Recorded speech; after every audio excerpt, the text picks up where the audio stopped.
Study IQ IAS, अब तैयारी हुई अफोर्डेबल। नमस्कार दोस्तों आई एम श्योर कि कल से लगातार आप उत्तर प्रदेश में जो हिंसा हो रही है उसके बारे में सुन रहे होंगे। उत्तर प्रदेश में एक जगह है संभल करके, वहां पर मस्जिद का सर्वे किया जा रहा था कोर्ट के ऑर्डर पर, और उसी को लेकर काफी मैसिव वायलेंस देखने को मिला।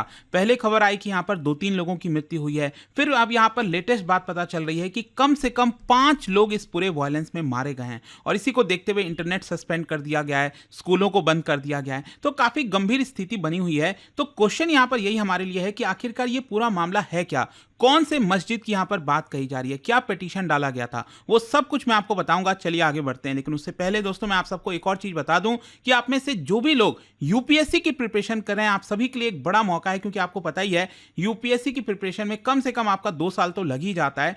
तो उसी बीच आपके पास एक और मौका है कि आप अपना पोस्ट ग्रेजुएशन का कोई प्रोग्राम कर सकते हैं। तो ये अपॉर्चुनिटी स्टडी IQ आपके साथ लेकर आया है, ताकि यहां पर जैसे पब्लिक एडमिनिस्ट्रेशन, पॉलिटिकल साइंस, जिससे आप अगर आप कोई ऑप्शनल का भी तैयारी कर रहे हो तो साथ ही साथ ये भी आप कर पाएंगे। तो ये डुअल एज जो पूरा प्रोग्राम है उसका लिंक दिया है कमेंट सेक्शन में। यूज करिए ये कोड अंकित लाइव, ताकि आप मैक्सिमम डिस्काउंट ले सकें। और इसके अलावा अगर आप MCQs अटेम्प्ट करना चाहते हैं तो मेरे इंस्टा पेज पर जा सकते हैं, वहां पर स्टोरीज में जितने भी MCQs हैं उसको भी आप अटेम्प्ट कर पाएंगे। तो चलिए शुरुआत करते हैं, और सबसे पहले ये देखते हैं कि एग्जैक्टली हुआ क्या है। देखिए हम कौन से जगह की बात कर रहे हैं, सबसे पहले मैं आपको बता दूं, उत्तर प्रदेश के अगर आप वेस्टर्न साइड में जाओगे तो यहां पर एक डिस्ट्रिक्ट आपको मिलेगा संभल करके। ये जो डिस्ट्रिक्ट आप देख रहे हो ये है संभल डिस्ट्रिक्ट, और वहीं पर बताया जा रहा है एक जगह है चंदौसी, और वहां पर है शाही जामा मस्जिद। और इसी मस्जिद को लेकर सर्वे किया जा रहा था कोर्ट के ऑर्डर पर एक टीम के द्वारा, और उसी समय यहां पर काफी वायलेंस देखने को मिलता है, जिसकी वजह से 5 लोग मारे जाते हैं। और बताया जा रहा है कि यहां पर पत्थरबाजी हो रही थी, जो गाड़ियां हैं उन पर आग लगाया जा रहा था। और यहां पर आप देख सकते हो ये जो पूरा सर्वे है वो एक लोकल कोर्ट के ऑर्डर पर किया गया था। वहां पर जो लोकल कोर्ट है उन्होंने ऑर्डर दिया था कि इस मस्जिद का सर्वे होना चाहिए, क्योंकि जो पिटिशनर है उनका यह कहना है कि पहले यहां पर एक मंदिर हुआ करता था, लेकिन 1526 में उसको तोड़कर मस्जिद बनाया गया है। और जिस मस्जिद की हम बात कर रहे हैं, जामा मस्जिद की, ये जो है आप देख पा रहे हो पिक्चर में। और पिटीशन के द्वारा यहां पर यह भी बोला गया, एक्चुअली ट्यूसडे आफ्टरनून को फाइल किया गया था, और जिस समय ये फाइल किया गया था पिटीशन पिछले हफ्ते ट्यूसडे को, उसके कुछ ही घंटे के अंदर जो जज हैं उन्होंने एक एडवोकेट कमिश्नर अपॉइंट कर दिया, और उनको यह कह दिया कि आपको एक इनिशियल सर्वे करना होगा। और मैं आपको बता दूं उसी दिन ट्यूसडे को ही एक इनिशियल सर्वे किया गया था, लेकिन जब ये संडे को दूसरा सर्वे के लिए पूरी टीम गई तब ये पूरा वायलेंस देखने को मिला। तो अब क्वेश्चन यहां पर यह है कि ये जामा मस्जिद है क्या चंदौसी में। मैं आपको बता दूं, जामा मस्जिद जिसकी हम बात करें, it is a protected monument notified on December 22, 1920। मतलब ये ब्रिटिशर्स के टाइम में 1920 में इसको प्रोटेक्टेड मॉन्यूमेंट के तौर पर नोटिफाई किया गया था अंडर 1904 एक्ट। ये एक्ट आप देख सकते हो, एंशिएंट मॉन्यूमेंट्स प्रिजर्वेशन एक्ट है 1904 का, उसी के तहत इसको प्रोटेक्शन दे दिया गया।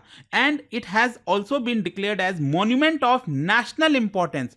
अगर आप देखोगे ना, यहाँ पर जो सेंट्रली प्रोटेक्टेड मॉन्यूमेंट्स होते हैं उसमें भी इसको मॉन्यूमेंट ऑफ नेशनल इंपॉर्टेंस का दर्जा दिया गया है। क्वेश्चन अब यहाँ पर यह आता है कि वो कौन से पिटिशनर्स हैं जिन्होंने इसको लेकर पूरा पिटीशन फाइल किया था। देखो टोटल 8 पिटिशनर्स इसके अंदर बताया जा रहा है। संभल जो कोर्ट है, वहां पर जो लोकल कोर्ट है, उसमें पिटीशन फाइल किया गया। और इसमें देखिए एक जो सबसे इंपॉर्टेंट नाम है, रिसेंटली आपने काफी सुना भी होगा, हरिशंकर जैन का। हरिशंकर जैन वही वकील हैं, लॉयर हैं, जो कि काशी विश्वनाथ और जो ज्ञानवापी मस्जिद को लेकर पूरा विवाद चल रहा है उसमें आपको देखने को मिलता है। तो उन्होंने भी इसको लेकर ये पिटीशन डाला था। और बाकी के भी जो नाम है, जैसे वेदपाल सिंह हो गए, नोएडा रेसिडेंट, संभल जो रेसिडेंट है राकेश कुमार, जितपाल यादव, और ये सभी लोग आपको देखने को मिलेंगे जिन्होंने पिटीशन फाइल किया गया। अब क्वेश्चन ये आता है कि पिटिशनर्स के द्वारा क्या बोला गया है, क्या पिटीशन के अंदर कहा गया है। देखो उनका ये कहना है कि ये जो मस्जिद की बात हम कर रहे हैं ना, जामा मस्जिद की संभल में, वो एक्चुअली काफी पुराना centuries old Shri Harihar temple है, जो कि लॉर्ड काल्की को डेडिकेट किया हुआ है। अब मैं आपको इसके बारे में और बताऊंगा, क्योंकि रिसेंटली आपको याद होगा काल्की मूवी करके आई थी, अमिताभ बच्चन का भी रोल था उसमें। तो यहां पर संभल डिस्ट्रिक्ट में अंदर ये श्री हरिहर टेम्पल था लॉर्ड काल्की को डेडिकेटेड, लेकिन जानबूझकर यहां पर लोगों को निकाला गया, और गलत तरीके से जो जामा मस्जिद कमेटी है वो वहां पर बैठी हुई है। पिटिशनर्स का यह भी कहना है कि संभल एक हिस्टोरिकल सिटी है, काफी यूनिक सिग्निफिकेंस है, स्पेशली जो हिंदू शास्त्र के अंदर आपको इसका रूट देखने को मिलेगा। और साथ ही साथ इसके अंदर यह भी बोला गया है कि ये जो श्री हरिहर टेम्पल है, it is a sacred site where an incarnation of lord Vishnu, क्योंकि जो काल्की की हम बात करते हैं ना, वो लॉर्ड विष्णु के ही इनकारनेशन बताए जाते हैं। अब काल्की बेसिकली क्या है कि ये last incarnation of lord Vishnu है, 10th, और वो फ्यूचर में आएंगे ऐसा बोला जाता है। मतलब अभी क्या है, कलयुग चल रहा है, तो कलयुग का जब एंड होगा तब लॉर्ड काल्की आएंगे और उसको खत्म करेंगे, और तब वहां से सतयुग की शुरुआत होगी, ऐसा यहां पर बताया जाता है। तो इसी की वजह से हिंदू धर्म में अगर आप देखोगे तो इसकी काफी मान्यता है। तो पिटिशनर्स का ये कहना है कि ये टेम्पल हमारे लिए काफी इंपॉर्टेंट है। और साथ ही साथ जो पिटिशनर्स है उनका ये भी कहना है कि हिंदू स्क्रिप्चर्स में इसको कंफर्म किया गया है, जो एंशिएंट टाइम्स के समय यहां पर एक यूनिक तरीके के जो डाइटी हैं वो इमर्ज हुए थे, जो कि लॉर्ड विष्णु और लॉर्ड शिवा कंसिस्ट करते थे उसमें, और इसी की वजह से इसको श्री हरिहर टेम्पल भी कहा जाता है। And it also says that Shri Harihar temple of Sambal was made by Lord Vishwakarma. हम सब जानते हैं लॉर्ड विश्वकर्मा के बारे में। तो जब यूनिवर्स की शुरुआत हुई थी तो उनके द्वारा खुद इस टेम्पल को बनाया गया था, लॉर्ड विश्वकर्मा के द्वारा। और यहां पर यह भी बोला गया है कि 1526 में जब बाबर ने भारत में इन्वेजन किया था, तब उसने बहुत सारे हिंदू टेम्पल्स को यहां पर डिस्ट्रॉय किया था, ताकि जो इस्लाम का माइट है उसको दिखा सके और हिंदूज को सप्रेस किया जा सके।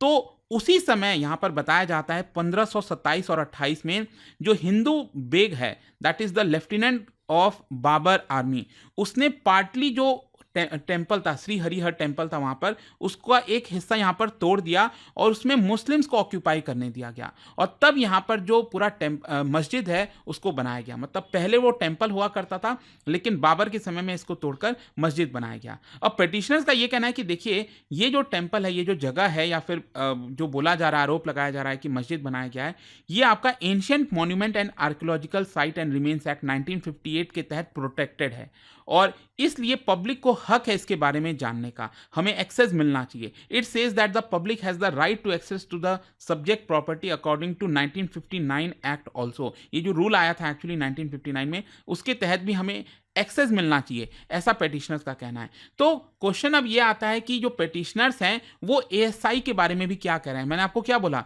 ये आपका प्रोटेक्टेड मॉन्यूमेंट है, ठीक है। तो आपको पता ही होगा देश में बहुत सारे इस तरह के मॉन्यूमेंट्स हैं जो कि directly archaeological survey of India के अंडर में आते हैं। तो पिटिशनर्स का ये कहना है कि देखिए, आर्कियोलॉजिकल सर्वे ऑफ इंडिया ने इसको कंट्रोल करने में फेल हो गई है, यहां पर उसके ऊपर कोई एक्शन नहीं लिया जा रहा है। जो मुस्लिम पक्ष है उन्होंने कहीं ना कहीं इसको ऑक्यूपाई कर रखा है गलत तरीके से, और एएसआई बस एक स्पेक्टेटर बनी हुई है। यहां पर मुस्लिम कम्युनिटी के मेंबर जो हैं उनके प्रेशर में आकर कोई एक्शन नहीं ले पा रही है, जो कि ऐसा नहीं होना चाहिए। तो क्वेश्चन अब यहां पर यह आता है कि आखिरकार पिटिशनर्स चाहते क्या हैं। देखो, पिटिशनर्स ने गुहार किया कोर्ट से, संभल में जो लोकल कोर्ट है उनसे ये कहा कि देखिए, आपको हमें राइट ऑफ एक्सेस देना चाहिए। ये श्री हरिहर टेम्पल है या फिर जो भी जामा मस्जिद जो बोला जा रहा है, तो इसका हमें एक्सेस मिलना चाहिए। और यहाँ पर जो मस्जिद कमेटी है, जो यूनियन गवर्नमेंट और जो एएसआई है, वो हमें यहाँ पर ना रोके जाने से। और साथ ही साथ पिटिशनर्स ने कोर्ट से ये भी कहा कि आप एक परमानेंट ऑर्डर भी जारी करिए,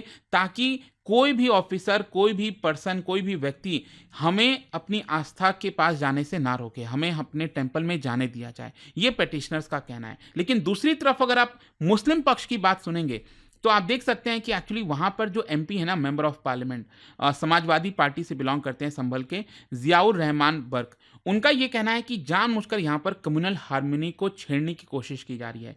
जो आउटसाइडर्स हैं वो जानबूझकर उन्होंने कोर्ट में पिटीशन डाला और कोर्ट ने इस तरह का ऑर्डर पास कर दिया, जिसकी वजह से पूरी जो कम्युनल हार्मनी है वहां पर बिगड़ गई है। और मुस्लिम पक्ष का यह भी कहना है कि जब सुप्रीम कोर्ट ने ऑलरेडी यहां पर ऑर्डर पास कर दिया है और ये कहा है कि as per worship act of 1991 कोई भी जो रिलीजियस प्लेसेस हैं, जितने भी रिलीजियस प्लेसेस हैं, अगर वो 1947 तक एग्जिस्ट करते थे तो उसके बाद से उसमें कोई भी चेंज नहीं किया जा सकता था।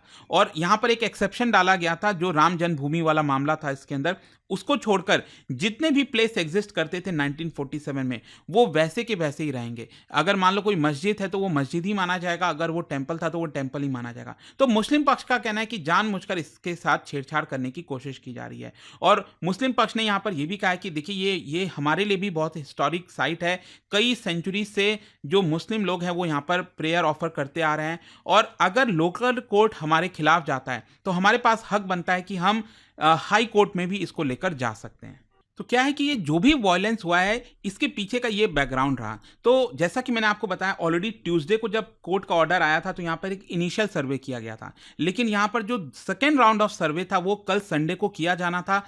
टीम वहां पर पहुंची, लेकिन जब वो वहां पर पहुंचे तो बहुत सारे लोग मस्जिद के आसपास घरों में जो है वहां से स्लोगन्स लगाने लग गए, नारे लगाने लग गए, और बताया जा रहा है कि पत्थरबाजी की गई पुलिस के ऊपर, और जो गाड़ियां थी उनके ऊपर भी आग लगा दी गई, और इसी की वजह से इतना सारा वायलेंस देखने को मिला। इसको देखते हुए इंटरनेट जो है उसको सस्पेंड कर दिया गया है, स्कूल्स वगैरह को बंद किया गया, लेकिन साथ ही साथ जो सिटीजन्स हैं उनको ये भी बोला गया है, सख्त निर्देश दिया गया है कि आप कोई भी स्टोन खरीद नहीं सकते, कलेक्ट नहीं कर सकते, स्पेशली घर के ऊपर छत पर जो है अक्सर आपने देखा होगा यहाँ पर पत्थर वगैरह फेंके जाते हैं पुलिस के ऊपर, तो वो सारी चीजें आप इकट्ठा नहीं कर सकते छत के ऊपर। अगर आप ऐसा करते हो तो आप गलत कर रहे हो और आपको सजा दी जाएगी। और इसको देखते हुए पुलिस ने ऑलरेडी 20 लोगों को अरेस्ट कर लिया है, ये जो भी पत्थरबाजी हुई है। और साथ ही साथ एडमिनिस्ट्रेशन की तरफ से भी ऑर्डर जारी किया गया है मजिस्ट्रेट की तरफ से कि यहाँ पर कोई भी पर्सन, कोई भी ऑर्गेनाइजेशन, कोई भी पब्लिक रिप्रेजेंटेटिव मस्जिद में नहीं जाएगा, एंटर नहीं करेगा बिना इजाजत के।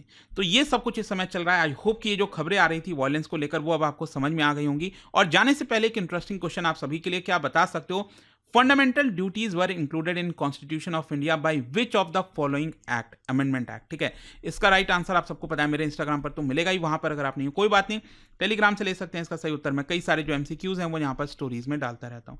अगर आपको पीडीएफ चाहिए तो टेलीग्राम पर आइए, अलग अलग सोशल मीडिया पर आप जुड़ पाओगे। और जैसा मैंने आपको बताया, अगर आप यूपीएससी की तैयारी कर रहे हैं, ये जो डुअल एज प्रोग्राम है वो लेना चाहते हैं, you can use this code Ankit live to get maximum discount. And I hope कि वीडियो आपको पसंद आया होगा। मिलता हूं आपसे next time, till then thank you very much, see you soon. Study IQ IAS, अब तैयारी हुई अफोर्डेबल।